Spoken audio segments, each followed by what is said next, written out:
Live থাকায় ছাত্রদল, এনসিপির সমাবেশ আজ, শহর জুড়ে ব্যাপক নিরাপত্তা।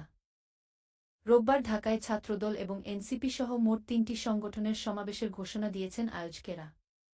এসব সমাবেশ ঘিরে অনাকাঙ্ক্ষিত পরিস্থিতি তৈরি হতে পারে, এমন আশঙ্কায় বাড়তি নিরাপত্তার ব্যবস্থা করেছে কর্তৃপক্ষ। সবশেষ খবর জানতে চোখ রাখুন বিবিসি বাংলা লাইভ পাতায়। সরাসরি কভারেজ ২ মিনিট আগে শেখ হাসিনার বিরুদ্ধে সাক্ষ্য গ্রহণ শুরু আজ। ক্যারি ইমেজেস গত বছরের জুলাই, অগাস্টে মানবতাবিরোধী অপরাধের মামলায় সাবেক প্রধানমন্ত্রী শেখ হাসিনার বিরুদ্ধে সাক্ষ্য গ্রহণ শুরু হচ্ছে আজ। মামলার অপর দুই আসামি হলেন সাবেক স্বরাষ্ট্রমন্ত্রী আসাদুজ্জামান খান কামাল ও পুলিশের সাবেক মহাপরিদর্শক চৌধুরী আবদুল্লাহ আল মামুন।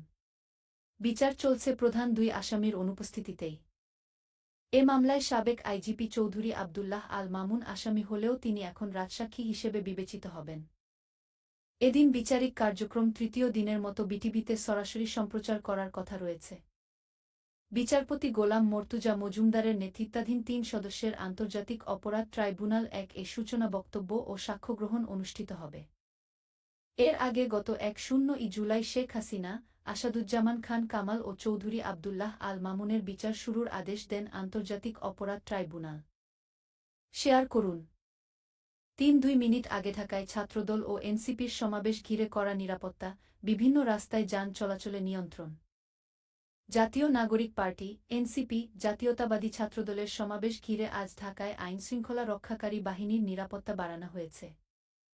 নগরীর বিভিন্ন রাস্তায় যানবাহন চলাচলে নিয়ন্ত্রণ আরোপ করা হয়েছে।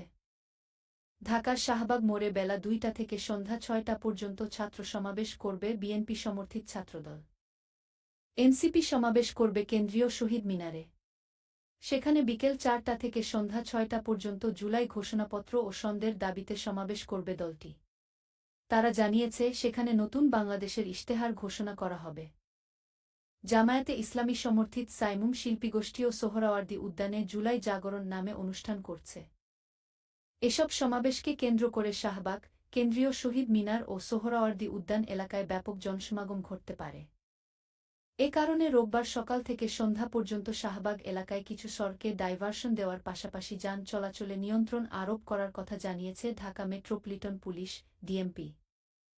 DMP commissioner Sheikh Md. সাজ্জাদ আলী স্বাক্ষরিত এক গণবিজ্ঞপ্তিতে জানানো হয়, শাহবাগ ও আশপাশের এলাকায় যানজটের আশঙ্কা রয়েছে। পাশাপাশি এদিন এইচএসসি পরীক্ষা থাকায় জনদুর্ভোগ এড়াতে ডাইভারশন পরিকল্পনা ঘোষণা করেছে পুলিশ। শেয়ার করুন ৪-৫ মিনিট আগে বিবিসি